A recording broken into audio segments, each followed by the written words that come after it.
Good day, everybody. This is the Ecclesiarch here, back to you with some more Shadowverse.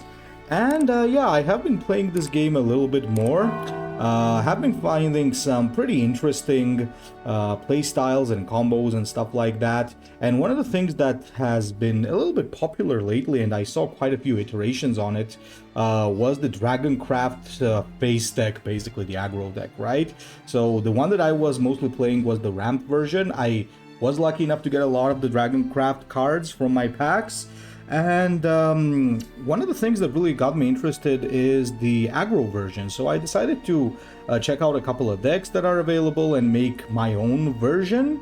One of the things that I really do like about this is that it's pretty damn cheap, because honestly the only legendaries that they are mostly running on standard aggro is just Forte, and that's pretty much it. I only got 2 Forte, unfortunately. If you guys have 3, you would most probably include 3, because this card is a staple if you want to play like that face Dragoncraft, because what this does is it instantly goes face, which means that when you drop it you can also evolve it and just smack the enemy face with it. And on top of that, she also comes with Intimidate, which pretty much means that the other followers are not able to strike her. So unless the enemy has like a type of a spell or an ability to remove it, it becomes pretty hard to get rid of this card actually. So that's one of the main cards there, and that's, I believe, if I'm not mistaken, the only legendary that this deck runs. There are some other versions which also include like higher cost legendary cards like the bigger dragons and so on, but I think this is the version that I like the most. So basically what we got here is you got a ton of early game drops, and you slowly transition into your mid game, where you have a lot of things that just go into the enemy face and just takes off their HP like crazy. So let's actually start by card. So one of the other things that I decided to include here is the Fan of Otohime. So this is a pretty interesting little thing here. So you drop this how do you guys call this in this game? Amulets or artifacts? I'm not actually sure how they call it in Shadowverse, but basically you drop it and it just remains on the battlefield, and every single turn you can pay 3 energy to summon Otohime's bodyguard, which is just a 3 energy 2/2, which has Storm and Ward. So that's pretty cool. It can just go face right away, and it can also act as a shield, but at the same time you have to discard a card from your hand. One of the reasons why having 3 of these is good is that, of course, you increase the chances of drawing this in the early game where you really want it, but also if you get extra copies, what you can do is you can discard them with the ability then, so you don't have to brick up your hand by having like unusable copies of this card. Now, one thing that you should keep in mind is that this card is not there so that you can just spam it. You have to use it a little bit smart, and it doesn't mean that if this is on the battlefield you have to do it every turn. Is not mandatory, so you gotta be very smart about how you want to use it. Also keep in mind that anything that you can also evolve these bodyguards, and that you can also buff them with other cards, so they can just go face and just shave the health off when played right. So we got the Dragon Newt Strike, obviously, your little spell to just remove pesky little cards from the opponent's board. With Overflow it also does 4 damage. I do like the Greedy Cherub, so this is just a good card. 2 energy 2/2, you just drop it on the board. It helps you push some early aggro or contain aggro, while also it has the ability to just select a card and throw it back into your deck and draw another one, so it helps with consistency. I have double Fildao. I do really like it, but if you don't have this guy, I have 2 copies by the way, I don't have 3, or because maybe I would put in 3 of these. You could alternatively go for the Fledgling Dragon Slayer for that removal for a little bit of a swing. I think I like Fildao a little bit better, but not sure which is considered to be better in this deck, but for now I have double this and 1 copy of that. So even then, like if you don't have Fildao, you can just include Fledglings, and that's -2 gold cards, so even cheaper deck version for this. Obviously we have the Fire Newt, early game drop with a nice little damage ping to get rid of those pesky pixies and swordsmen. We also have the Dragon Nanny. So Dragon Nanny itself is not that good, but it does summon a whelp which has Intimidate, just like Forte. So it cannot be attacked by enemy followers. So if the opponent actually struggles to get rid of that, that can end up dealing a lot of damage, especially if you evolve it. So pretty cool thing there. I really love Apollo. I think this is like one of the greatest cards right now, and currently considering what's going on in the game, because it is a great AoE removal. So if you're playing against Forestcraft or Swordcraft, this can be really good just to help you clear the board. And not only, it's good in a lot of cases as well. So it's not only good against Forestcraft or Swordcraft, but generally better against those or Face Abysscraft. So really helps you clear the board. We also have Aepha.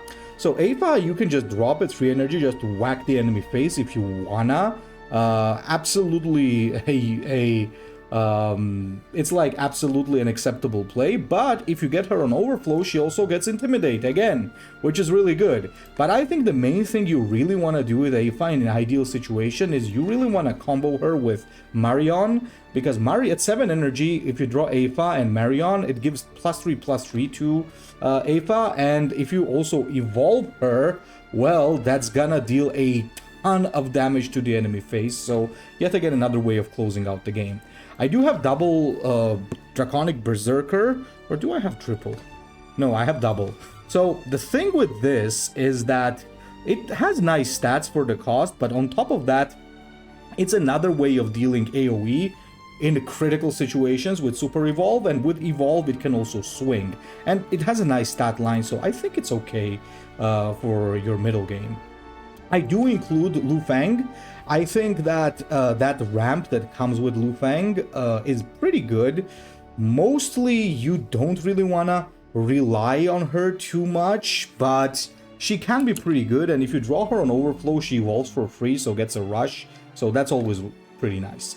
And finally, we got our Forte. As I said, you probably want to have 3 of her. We got Warrior of the Deep, which is, you know, I think, which is something that everybody probably has. So this is like an extremely important card, I think, because it's a cheap one. As I said, I think it's bronze, so it's very easy to get.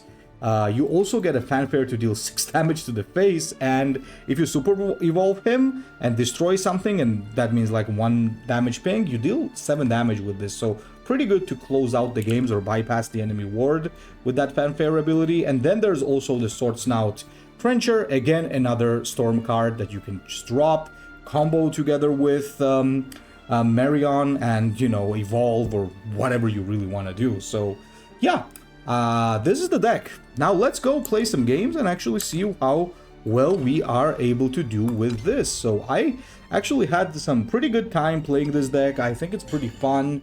I think it's also good in the current state of things.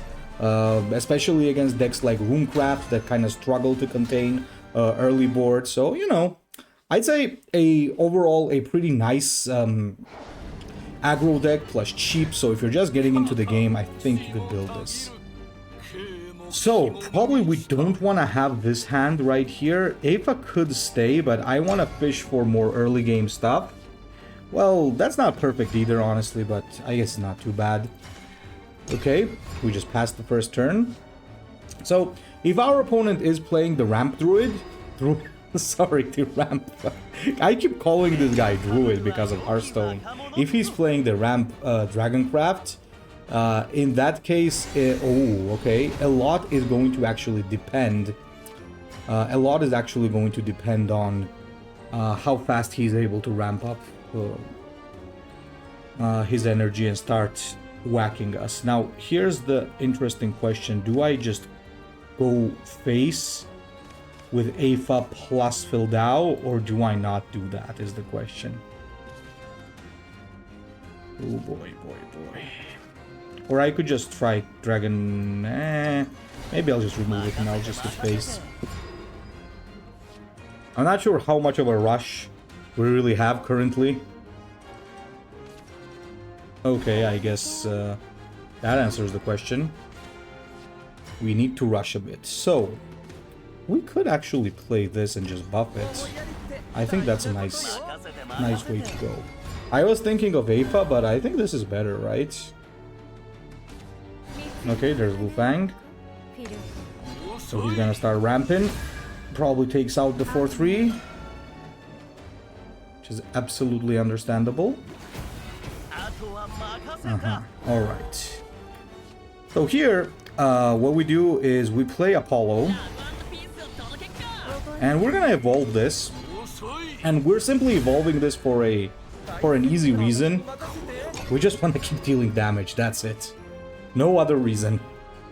So it's one thing that the game has taught me as I've started playing this game already for like a week, I guess. A little bit less, I think. Not sure. Is that often people evolve just to deal damage to the face, and I think that's pretty smart. When you have an advantage, why wouldn't you do that? I think it's completely acceptable. Uh-oh. Does he have problems here? Oh my. I think he might be in trouble. Yeah. This should be a good game. Well, not exactly yet, but I believe there's not much of a way out for him. So we're just gonna trade this, just not to leave a 6 damage thing on the board, because, you know, it's pretty annoying. Otherwise... Oh, by the way, another thing you can really consider for this deck is the neutral detective card that gives you the anti-ward. That could be pretty good because a lot of times it's just super annoying when the ward is just blocking enemy face. Okay, that's GG because we got Forte. Alright, so I believe that is it. So he was indeed playing the ramp version. Though a little bit weird because I did not expect some of these cards. Maybe he was playing more of some kind of a mid-range here. I'm not sure, but... Well, we got him. So, I think that's pretty good. Let's go for the next game. Alright, so what's our next opponent? Uh-oh, we got the Swordcraft. The Swordcraft is tricky. I think it's not only tricky in general, but it's also quite tricky in this particular matchup. I still haven't figured out one thing, which is, do I want to always leave Forte in hand or not? I think I don't. It is a very good thing to play on curve, but... I don't know. Okay, let's Spitfire. Yeah, as I was saying, this matchup is a little bit tricky because they do tend to flood the board quite a bit, and that's actually exactly why I have Draconic Berserker, but Draconic Berserker is gonna get his AoE quite late into the game, so I don't know, we'll see. Yeah, that cannot stay alive, by the way. You always want to get rid of that. It's not really something that you can allow to stay alive. Let's get rid of the Warrior of the Deep, we don't need that yet. Okay, alright, bro. So, reason why I took that out and not this is that this other card that they had, where is it? Lance Trooper, right? So it gives whatever he plays rush, and you naturally you don't really want that happening.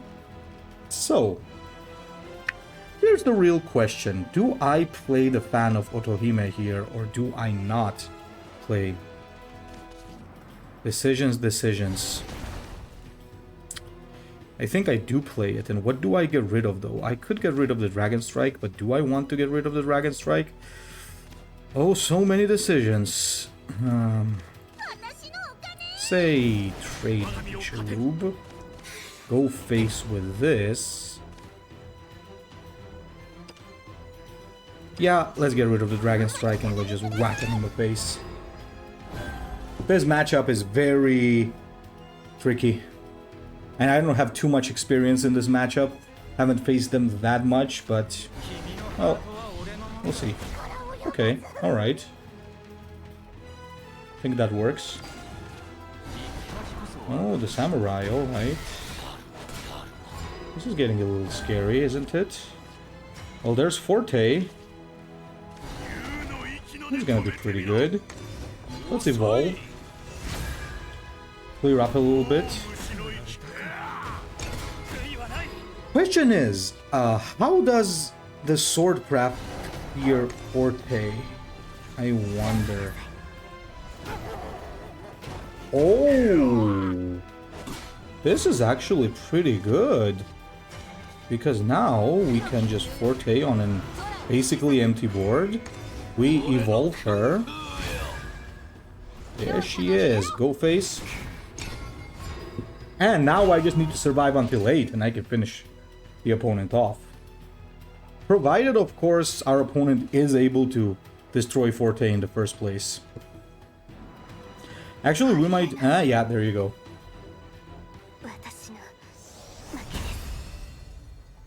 We got him. Sweet. Okay, we got the C1. Okay. Let's roll. Win 50 ranked matches. Yay. Okay. Our first 50 wins. Who's this?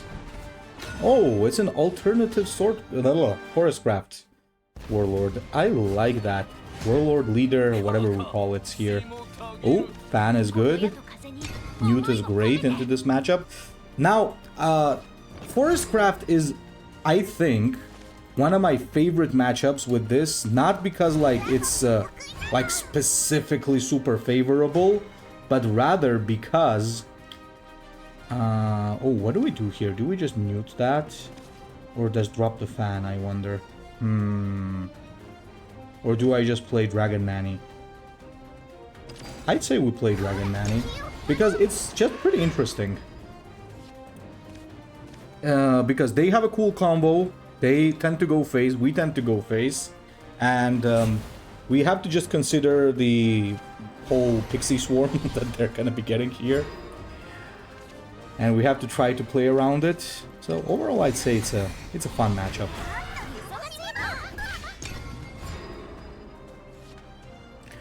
Never seen this one before.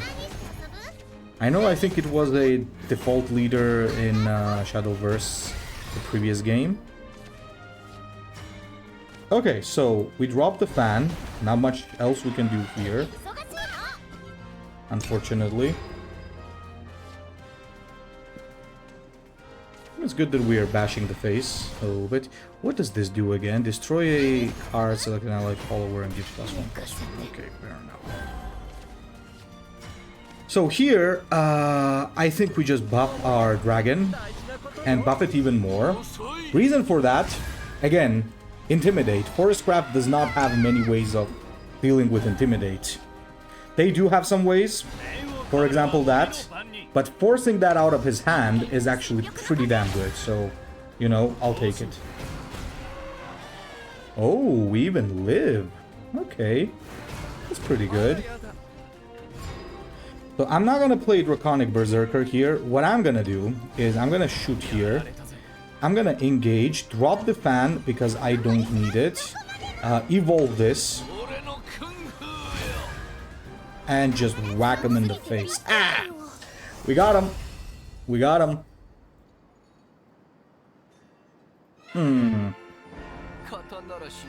That was pretty easy. Yikes. Yeah, pretty... We're playing a pretty annoying deck. I'm slowly starting to get that. And the games are insanely fast.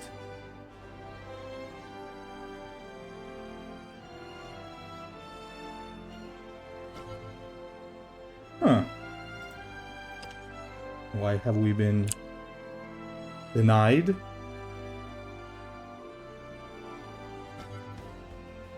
Come on. Okay, sweet. We found a game. Okay, we're up against the wizard, the Runecraft. What a cool leader skin. Lufang, I don't know if this is worth keeping in your hand, honestly. I always keep it as the ramp, but I don't know if it's good to keep as aggro. Ooh, Cherub. Pretty cool. Usually they don't play anything turn 1. Yeah. There you go. Ooh, we got the Fan of Tohime. Let's drop the intimidating little dragon. So intimidating, am I right? There's the golem. So here's the thing, in most cases you don't really try to trade with your opponents, you just, you know... What do we get rid of? I think we get rid of the fan. I do understand that we might want to keep the fan to just discard it later, but... So, you just go face. He's the one who's supposed to be clearing, so kinda don't care. We just keep going face. Oh, okay, so it didn't do anything. Yeah, that's perfect, I would say. Maybe refreshes. Nope, does not. In that case, we do as we always do. Keep being annoying as hell.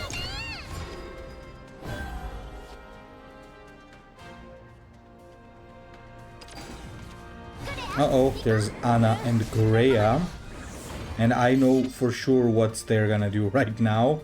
That's gonna be a evolve right there, because they need to take out this like 100%. Otherwise it's not gonna be good.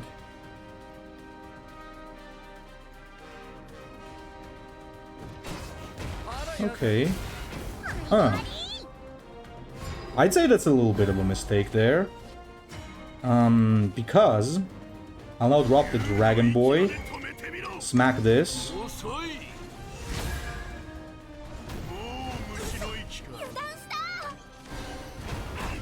Now we're in the danger zone, boys, because now after like turn 5 is when the big guns come out for the Runecraft. So we gotta be very careful. Okay. Is that it? Well, that works, I guess. Oh, Lu Fang. We're not gonna play Lu Fang here. What we do is we summon the bodyguard. We evolve the bodyguard. There she is. Smack it. There we go. Super. Very good. So 3 units that just go face. I'd say that's pretty good. Yeah, sure, you discard cards, but if you're smart about it, I think I think overall the value from this is great. Ooh, heals. We don't like healing.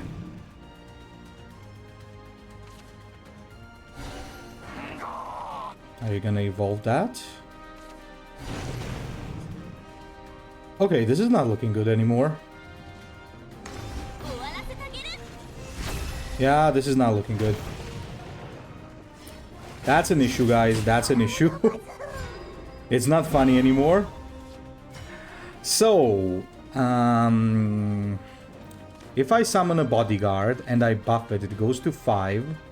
Unfortunately, yeah, we're not unable to finish him off here.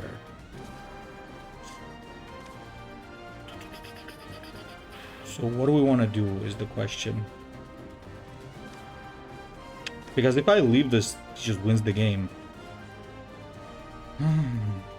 Decisions.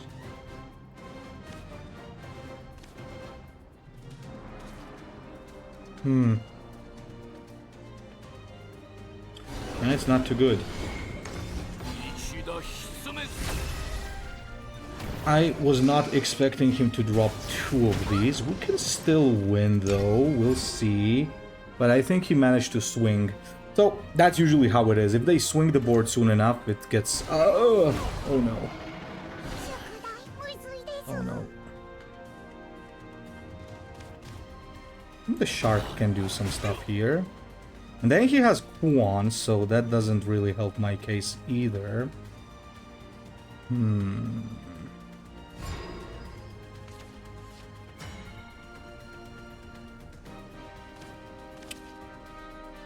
I think we're kind of done for, but, you know, we'll try our best still.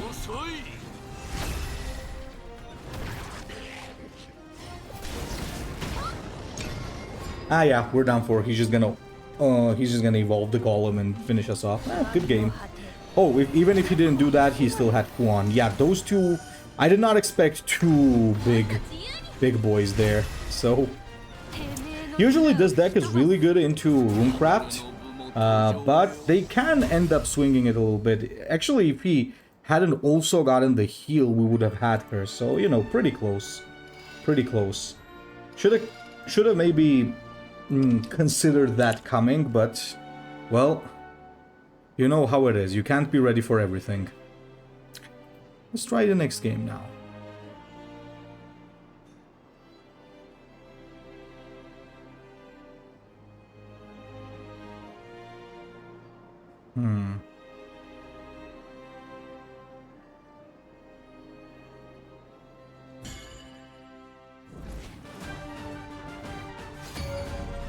Oh, so this is probably the hardest.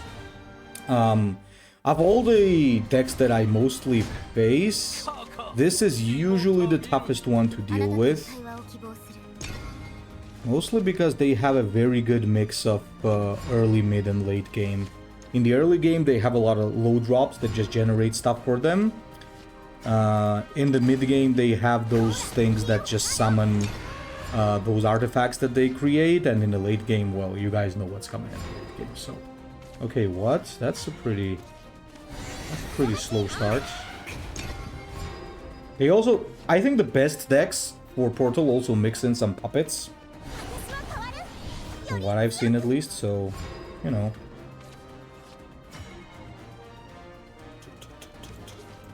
Let's just drop this and let's keep going first. Don't think we need to trade. We get the first evolution anyway. Thus, we're okay.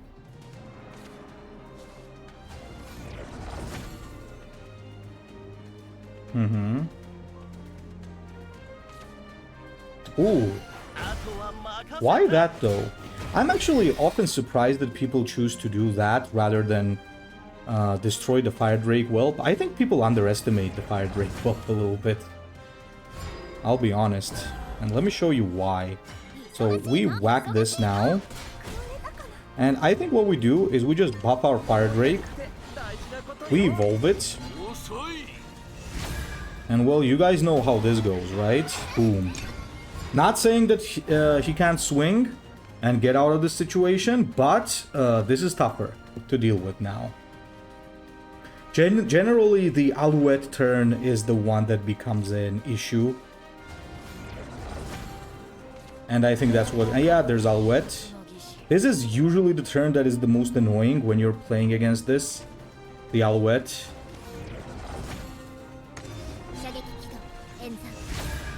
Okay. Because of this. Pretty much. What?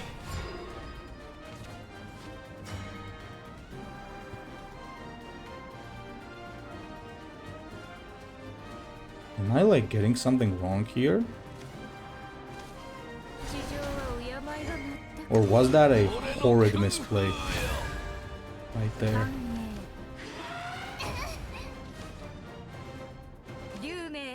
Well, okay. Again. Oh wait, he could. Yeah, I'm stupid. He couldn't have attacked this. Yeah, never mind.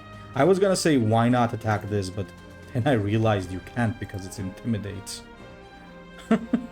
Yeah. Stupid. And next turn we just have +1 points into Warrior of the Deep and it's over. Even if he heals, kinda okay with it. Yeah, just passes the turn. Nothing really happens here.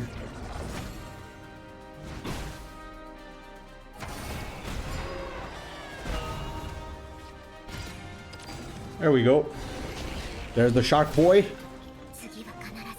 GG. Yup.